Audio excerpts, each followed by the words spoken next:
Tonight, you will meet someone new, maybe at a party, maybe in a job interview.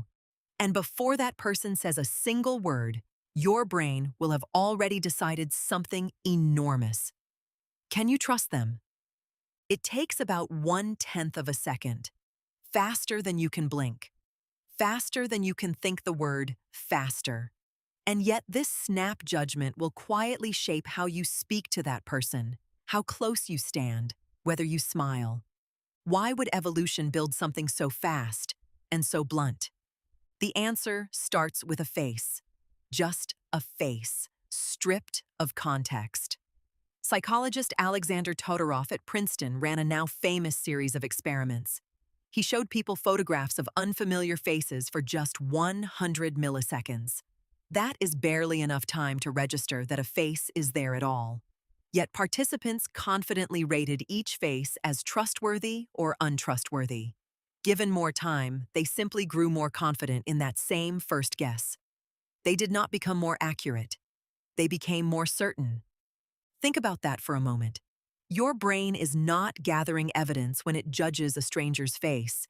It is confirming a verdict it already reached. So where did this verdict come from? Not from anything the stranger did.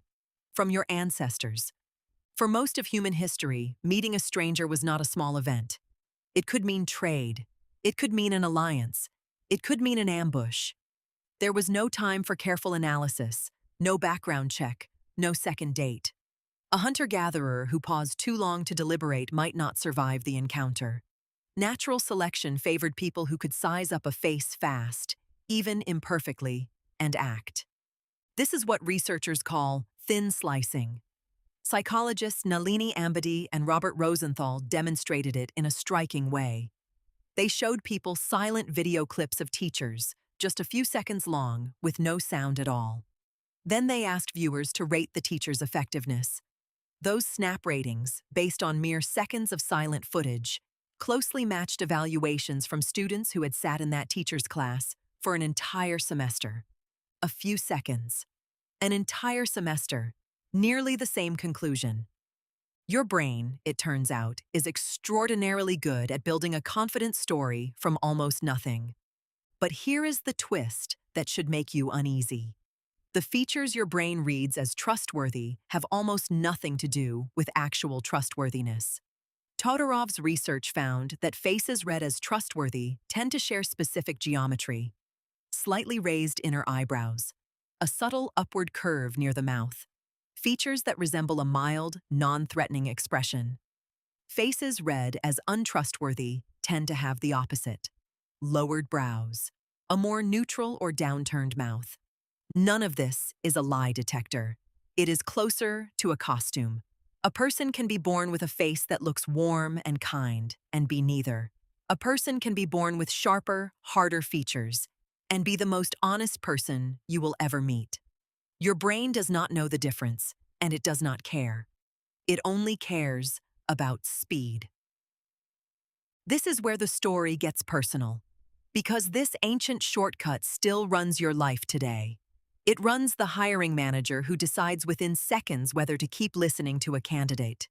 It runs the juror who forms an opinion of a defendant before a single piece of evidence is presented. Legal researchers have found that mock jurors shown only photographs, no case details at all, rate certain faces as more likely to be guilty. The face alone moves the verdict. It runs your dating apps too.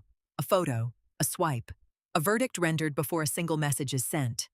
None of this makes you shallow. It makes you human. Your brain evolved in a world where a hesitant, half-formed judgment could get you killed, and a fast, confident one could keep you alive long enough to learn more. The instinct was never built to be fair. It was built to be quick. Once you know this, though, you gain something rare. You gain the ability to catch the shortcut in the act. The next time a face gives you an instant feeling, warmth, or wariness, you can pause and ask a simple question. Is this the person, or is this just the shape of their eyebrows? That question alone will not undo 100,000 years of instinct, but it might buy you the one thing your ancestors never had the luxury of affording: a second look. So tonight, when you meet someone new and your mind delivers its verdict before they've even finished their sentence, remember what that verdict actually is. Not proof, not evidence. Just an old survival trick, mistaking a familiar shape for the truth.